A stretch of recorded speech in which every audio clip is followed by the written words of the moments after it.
Assalamualaikum warahmatullahi wabarakatuh. Kembali lagi dengan Bu Guru pada pembelajaran tema 1, subtema 2, hewan sahabatku. Hewan merupakan makhluk hidup ciptaan Tuhan yang harus kita lindungi. Sekarang ini banyak hewan yang kondisinya sudah hampir punah. Makhluk hidup dikatakan punah jika keberadaannya sudah sedikit dan tingkat perkembangbiakannya rendah. Hewan dan tumbuhan terancam punah karena faktor alam dan aktivitas manusia. Faktor alam yang mempengaruhi keberadaan makhluk hidup seperti bencana alam dan ketidakmampuan makhluk hidup untuk menyesuaikan diri dengan lingkungannya untuk bertahan hidup. Pada pembelajaran ini kita akan mempelajari cara perkembangbiakan pada hewan. Perkembangbiakan hewan dibagi menjadi dua cara, yaitu perkembangbiakan generatif atau biasa disebut dengan secara kawin, dan yang kedua yaitu perkembangbiakan vegetatif atau biasa disebut dengan secara tidak kawin. Pada perkembangbiakan secara kawin atau generatif ada 3 cara. Yang pertama, melahirkan, disebut juga dengan vivipar. Yang kedua, bertelur atau disebut juga dengan ovipar. Yang ketiga, disebut ovovivipar karena bertelur sekaligus melahirkan. Perkembangbiakan secara tak kawin atau vegetatif yang dilakukan oleh hewan ada 3 cara, yaitu membelah diri, membentuk tunas, dan fragmentasi.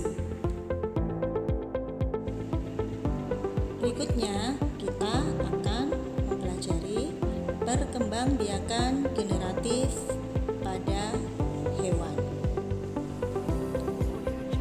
Perkembangbiakan generatif pada hewan selalu diawali dengan proses pembuahan. Apakah peristiwa pembuahan itu? Yaitu peristiwa bertemunya sel kelamin jantan dengan sel kelamin betina. Hewan jantan akan menghasilkan sel kelamin jantan, disebut juga dengan sperma. Sedangkan hewan betina akan menghasilkan sel kelamin betina atau disebut juga dengan sel telur atau ovum.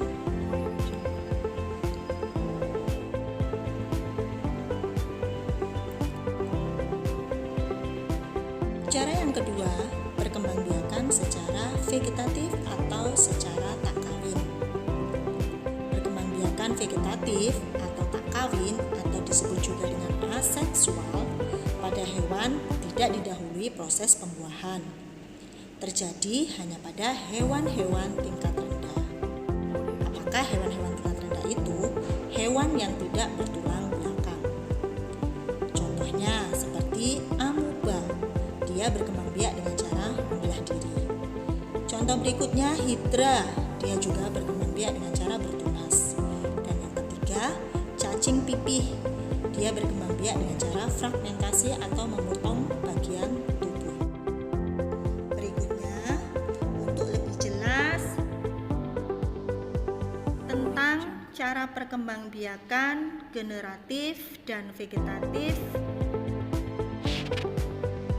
pada hewan, Bu Guru akan menampilkan video berikut. Halo sobat pembelajar semuanya, apa kabar? Kita berjumpa lagi dalam video pembelajaran yang kali ini kita akan membahas tentang perkembangbiakan hewan. Nah, bagaimana pembahasannya? Mari kita simak bersama-sama.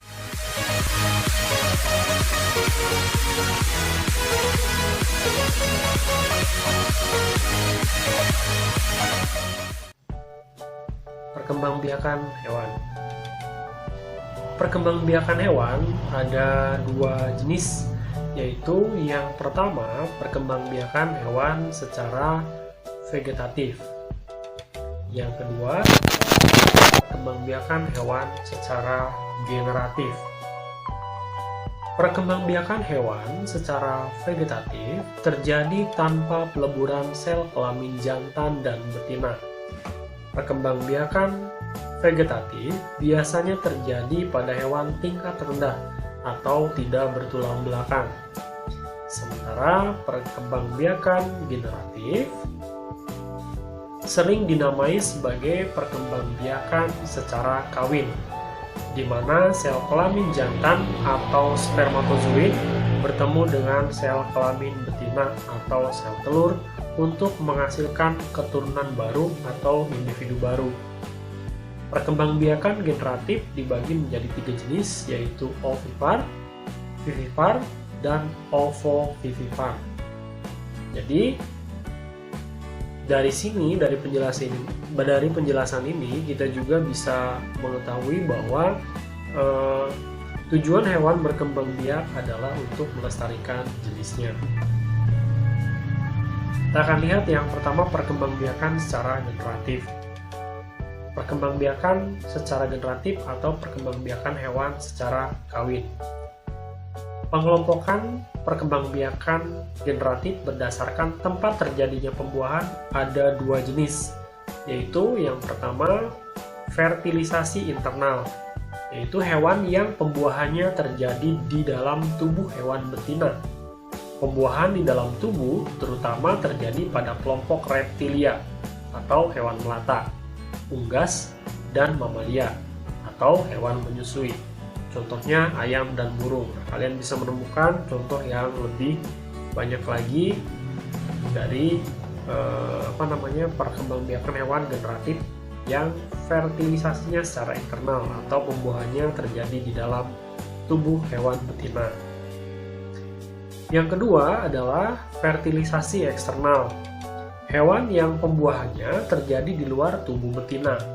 Pembuahan di luar tubuh terjadi karena penggabungan sel telur dan sperma terjadi di luar tubuh induknya. Contohnya hewannya adalah katak dan ikan.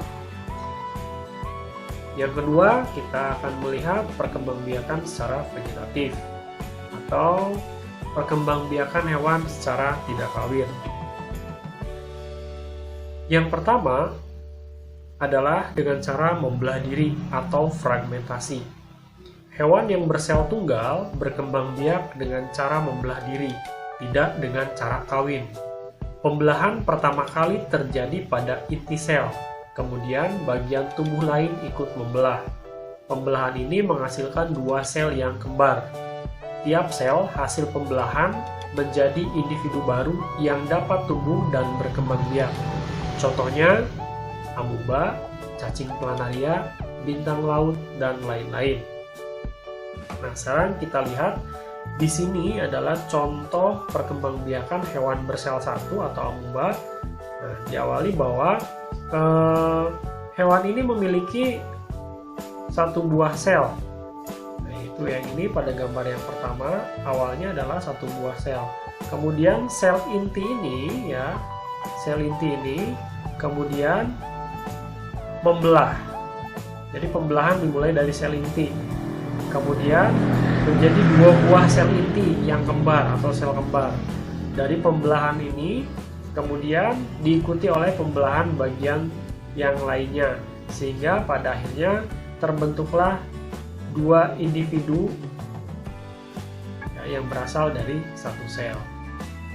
Itu cara hewan berkembang biak dengan fragmentasi. Selain amuba juga di sini ada contoh cacing planaria. Nah, di mana di sini jelas terlihat bagian tubuh cacing yang terbelah akan membentuk jaringan baru sehingga tumbuh menjadi individu baru. Nah, di sini bagian atas dari cacing ini kemudian juga berbentuk menjadi individu baru. Begitu juga di sini bagian yang bawah ketika terpisah dari bagian yang pertama akan juga membentuk individu yang baru. Nah, itu perkembangbiakan hewan secara vegetatif dengan cara membelah diri. Yang berikutnya, perkembangbiakan hewan secara vegetatif yaitu dengan tunas. Perkembangbiakan dengan cara pembentukan tunas antara lain terjadi pada hidra. Hidra merupakan hewan yang tidak bertulang belakang. Hidra hidup pada air tawar. Pada tubuh hidra dewasa akan muncul tonjolan. Tonjolan tersebut akan terus tumbuh dan membesar. Kemudian akan terbentuk mulut dan lengan atau tentakel. Tunas yang belum dewasa ini mendapatkan makanan dari tubuh induknya. Ketika setelah cukup besar, tunas itu akan terlepas dari tubuh induknya. Tunas yang terlepas akan tumbuh dan berkembang menjadi individu baru. Baik, itu pembahasan kita pada kesempatan kali ini tentang perkembangbiakan hewan. Baiklah anak-anak, setelah kalian menyaksikan video pembelajaran dan telah menyimak penjelasan dari Bu Guru, tugas kalian berikutnya yaitu mengerjakan latihan soal pada buku tema 1, subtema 2, pembelajaran kedua, halaman 48 hingga 49. Di situ kalian akan melakukan kegiatan membuat peta pikiran tentang perkembangbiakan hewan secara vegetatif.